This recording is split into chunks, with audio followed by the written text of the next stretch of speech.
Narayanganj chamber of commerce and ইন্ডাস্ট্রির সভাপতি নির্বাচিত হয়েছেন মোস্তাফিজুর রহমান ভূঁইয়া দীপু। সিনিয়র সহসভাপতি মোর্শেদ সরোয়ার সোহেল ও সহ-সভাপতি হয়েছেন মোহাম্মদ আবু জাফর। ১৯ ফেব্রুয়ারি নির্বাচন বোর্ডের চেয়ারম্যান প্রবীর কুমার সাহা এই ঘোষণা দেন।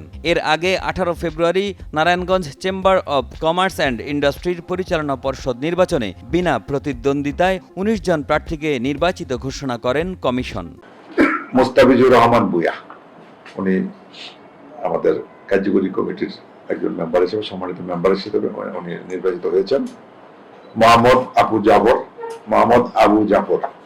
মাহবুবুর রহমান স্বপন, রিয়াদ মোহাম্মদ চৌধুরী, গোলাম মোহাম্মদ কায়সার, মোহাম্মদ সোহাগ, মোহাম্মদ গোলাম সারোয়ার অবলিক সাইদ ব্র্যাকেট সাইদ, ওনার ডাক নাম সাইদ, মোহাম্মদ মুজিবুর রহমান, হোসেন মোহাম্মদ তানিম তহিদ, আহমেদুর রহমান তনু, মোহাম্মদ হানিফ মিয়া, আব্দুল্লাহ আল মামুন।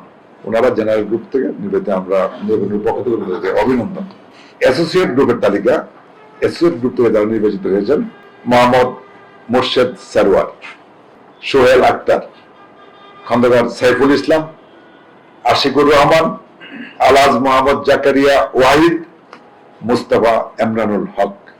আর ট্রেড গ্রুপ থেকে একজনই শ্রী বিকাশ চন্দ্র সাহা। আমরা করতালের মাধ্যমে আপনাদের সবাইকে